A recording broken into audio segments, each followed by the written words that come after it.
Greek বীর Alexander the গ্রেটের মনোবাসনা ছিল পৃথিবীর প্রতিটি অংশকে তিনি জয় করবেন। প্রাচীনকালের ভারতবর্ষ আয়তনে ছিল বিশাল, ধনসম্পদেরও কোনো কম ছিল না। তাই বাকি সকলের মতো আলেকজান্ডারেরও দৃষ্টি পড়েছিল এই ভূমির উপর। তবে ভারতবর্ষের ধূসর মাটিতে তার ক্ষমতাকাল বেশি দিন স্থায়ী হয়নি। তিনি ভারতবর্ষ ত্যাগ করার পর সেই সুযোগের সদ্ব্যবহার করেন চন্দ্রগুপ্ত মৌর্য।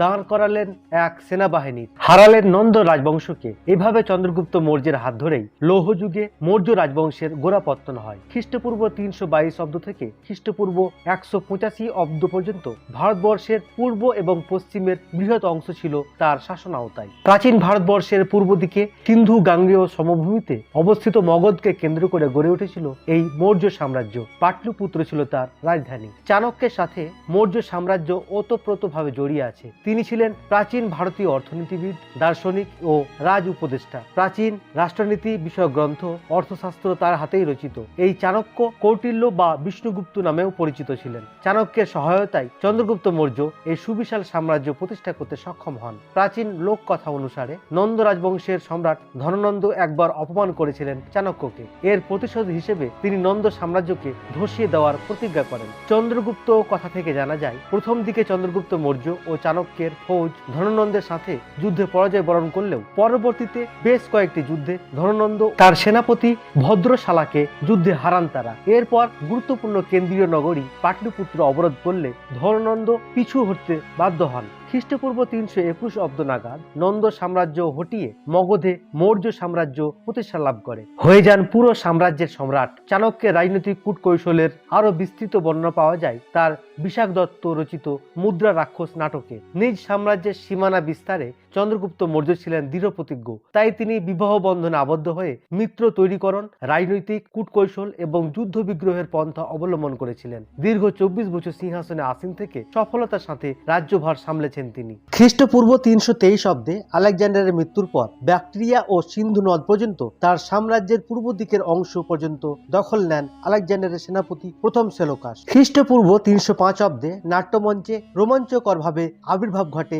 চন্দ্রগুপ্তের। তিনি প্রথম সেলুকাস নিকাটরের সাথে যুদ্ধে জড়িয়ে পড়েন। সেই যুদ্ধে পরাজয় বরণ করার পর সেলুকাস চন্দ্রগুপ্তকে আরাকোসিয়া, গেদ্রসিয়া ও পারোপামিসাদাই সহ সিন্ধু নদের পশ্চিম দিকের বিস্তীর্ণ অঞ্চল চন্দ্রগুপ্তের হাতে তুলে দেন। সেই সাথে নিজ কন্যা হেলেনাকে চন্দ্রগুপ্তের সাথে বিয়ে দিতেও বাধ্য হন তিনি। এরপর তিনি মৌর্য সাম্রাজ্যকে সম্পূর্ণ উত্তর পশ্চিম ভারত জুড়ে বিস্তৃত করেন। চন্দ্রগুপ্ত মৌর্য ও বিন্দুসার এই সাম্রাজ্যের মানচিত্র দক্ষিণ ভারত পর্যন্ত নিয়ে গেলেও সম্রাট অশোক কলিঙ্গ রাজ্য জয়ের মাধ্যমে সমগ্র দক্ষিণ ভারতকে মৌর্য সাম্রাজ্যের ছায়াতলে নিয়ে আসেন। যৌন আচার্য ভদ্রবাহুর কাছে আধ্যাত্মিক শিক্ষা লাভ করেন চন্দ্রগুপ্ত মৌর্য। খ্রিস্টপূর্ব 298 অব্দে 42 বছর বয়সে ক্ষমতার মোহ ছেড়ে সিংহাসন ত্যাগ করেন তিনি। এরপর যৌন ধর্ম গ্রহণ করে ভদ্রবাহুর সাথে দাক্ষিণাত্য যাত্রা করেন। চন্দ্রগুপ্ত মৌর্যের স্বেচ্ছা অবসরের পর সিংহাসনে আরোহণ করেন তার পুত্র বিন্দুসার। তখন তার বয়স মাত্র 22 বছর। কলিঙ্গ, চের, পাণ্ড্য ও চোল রাজ্য ছাড়া দক্ষিণ ভারতের বড় একটা অংশ মৌর্য সাম্রাজ্যের অধীনে নিয়ে আসেন তিনি। আর উত্তর ভারতের সমগ্র অংশ আগে থেকে তার কলায়ত্তে ছিল। 269 খ্রিস্টাব্দে প্রয়াণ ঘটে বিন্দুসারের। পিতার মৃত্যুর পর 3 বছর পরে মৌর্য সাম্রাজ্যের সিংহাসনে আসীন হন সম্রাট অশোক। রাজ্য পরিচালনার দায়িত্ব আয়ত্ত করতে করতে তার প্রায় বছর 8 সময় লেগে যায়। এরপর তিনি মনোনিবেশ করেন সাম্রাজ্য বিস্তারে। উত্তরে হিন্দুকুশ পর্বতমালা থেকে শুরু করে দক্ষিণ ভারতের কিছু অংশ বাদ দিয়ে মোটামুটি সমগ্র ভারতবর্ষই চলে আসে তার শাসনের আওতায়। এরপর তিনি পরিকল্পনা করেন কলিঙ্গ রাজ্য আক্রমণের। এই কলিঙ্গ যুদ্ধই সম্রাট অশোককে পুরোপুরি পাল্টে দিয়েছিল। এই যুদ্ধের ভয়াবহতা এতটাই তীব্র ছিল যে প্রায় 1 লক্ষ মানুষ এতে প্রাণ হারিয়েছিল। নির্বাসিত হয়েছিল 1.5 লক্ষেরও বেশি মানুষ। এই রক্তের মহাসমুদ্র এবং অধিক সংখ্যক মানুষের প্রাণহানি দেখে দারুণ বিমর্ষ হয়ে পড়েন সম্রাট অশোক। তীব্র অনুশোচনায় দগ্ধ হন তিনি। এই যুদ্ধের পরেই তিনি প্রতিজ্ঞা করেন জীবনে আর কোনো যুদ্ধ, বিগ্রহ কিংবা সংঘর্ষে জড়াবেন না। তিনি সকলকেই হানাহানি, সন্ত্রাস, রাহাজানি এসব ত্যাগ করে শান্তিতে বসবাসের আহ্বান জানান। হয়ে যান বৌদ্ধ ধর্মের পৃষ্ঠপোষক, শান্তিকামী, প্রজাবৎসল এক রাজা। তার আমলে শুধু মৌর্য সাম্রাজ্যই নয়, এশিয়ার বিভিন্ন রাজ্যেও বৌদ্ধ ধর্মের প্রসার ঘটে। অনেক রকম ব্যবসা বাণিজ্যের সাথে যুক্ত ছিল তখনকার লোকজন। সরকার এবং সাধারণ জনগণ উভয়েই ব্যবসার সাথে জড়িত ছিল। যুদ্ধ থেকে প্রাপ্ত সম্পদ এবং প্রজাদের থেকে খাজনা আদায়ের মাধ্যমে রাজ কোষাগারে জমা হতো অর্থ। রাজার অধীনে থাকত জমি জমা, বনাঞ্চল, বিভিন্ন রকমের কাঁচামাল এবং প্রয়োজনের অতিরিক্ত কোনো জিনিস থাকলে তা বিক্রি করে দেওয়া হতো। অর্থ উৎপাদন, খনন, লবণ চাষ, অস্ত্র, নৌকা এসব জিনিসের নিয়ন্ত্রণ ছিল কেন্দ্রীয় সরকারের হাতে। অধিকাংশ প্রজা জীবিকা নির্বাহ করত কৃষিকাজের মাধ্যমে। তাদের নিয়মিত কর বা খাজনা দিতে হতো। যারা বিভিন্ন পণ্য উৎপাদনের সাথে যুক্ত ছিল তারা দলবদ্ধভাবে থাকত। দলগুলোকে বলা হতো সমবায় সংঘ। তাদের বিভিন্ন সমস্যা সমাধান, সিদ্ধান্ত নেওয়ার ক্ষমতা ছিল। তাদের এই পণ্য বিক্রি করতে হতো দূরের কোনো স্থানে গিয়ে, যেখানে এই জিনিসের চাহিদা বিদ্যমান ছিল। রাস্তা এবং নদী ব্যবহারের জন্য কর দিতে হতো তাদের। যে রাজ্যে গিয়ে তারা ব্যবসা বাণিজ্য করবে সেই রাজ্যও তাদের কাছ থেকে কর আদায় করত। পণ্যের দাম নির্ধারণ করে দিত সরকার নিজে। সোনা, রূপা এবং তামার মুদ্রা দিয়ে লেনদেন করত তারা। পরবর্তীতে পরিশোধ করে দেওয়ার প্রতিশ্রুতিতে অর্থ কর্জ নেওয়ার রীতি তখনও ছিল। মৌর্য সাম্রাজ্যে বৃহৎ ও সুসজ্জিত এক রাস্তার অস্তিত্ব ছিল, যেটা ছিল গ্রীষ্মে যাতায়াতের সাথে সম্পৃক্ত।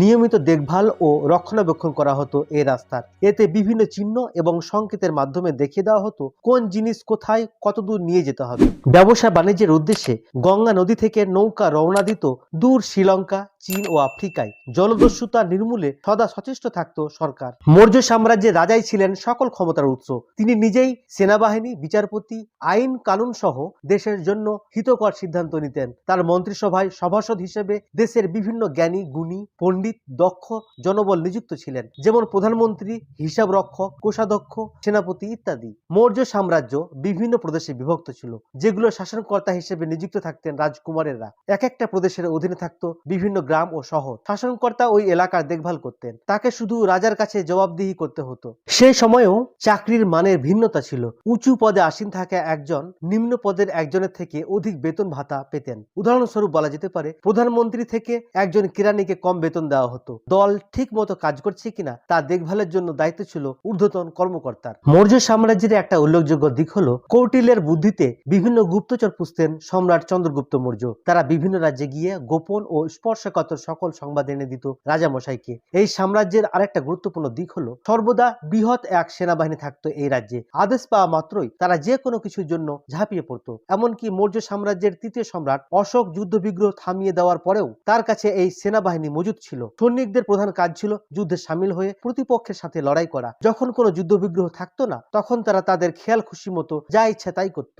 সৈনিকরা অনেকগুলো ভাগে বিভক্ত ছিল, যেমন পদাতিক বাহিনী, অশ্বারোহী বাহিনী, নৌবাহিনী, রথারোহী, হাতি বাহিনী, সরবরাহকারী বাহিনী ইত্যাদি। সৈনিকদের ভরণ পোষণ এবং অস্ত্র যোগান দেওয়ার দায়িত্ব ছিল রাজার। পদাতিক সৈন্যের কাছে থাকত তীর, ধনুক, বর্ম, বর্ষা এবং লম্বা তরবারি। মৌর্য সাম্রাজ্যের প্রতিষ্ঠাতা চন্দ্রগুপ্ত মৌর্য ছিলেন হিন্দু ধর্মের অনুসারী। বিন্দুসার পালন করতেন অজীবক নামক ধর্ম। শেষ জীবনে তিনি জৈন ধর্ম গ্রহণ করেছিলেন। তার দৌহিত্র অশোক পুরো রাজ্যে বৌদ্ধ ধর্মের বাণী ছড়িয়ে দিয়েছিলেন। হিন্দু, জৈন এবং বৌদ্ধ ধর্ম ছাড়াও মৌর্য সাম্রাজ্যের একটা অংশ ছিল নাস্তিক এবং অজ্ঞেয়বাদী। অনেকে আবার আদিম কিছু ধর্মের অনুসারী ছিলেন। সম্রাট চন্দ্রগুপ্তের হাতে মৌর্য বংশের উদয় ঘটার পর সম্রাট বিন্দুসার এবং সম্রাট অশোক পর্যন্ত গনগনে তেজে জ্বলতে থাকে মৌর্য রাজবংশের সূর্য। তবে সম্রাট অশোকের মৃত্যুর পর শুরু হয় সাম্রাজ্যের পতনের ধারা। অশোকের প্রয়াণের 50 বছর পর মৌর্য বংশের শেষ সম্রাট বৃহদ্রথ খুন হন তার সেনাবাহিনীর সর্বাধিনায়ক পুষ্যমিত্রের হাতে। এই পুষ্যমিত্র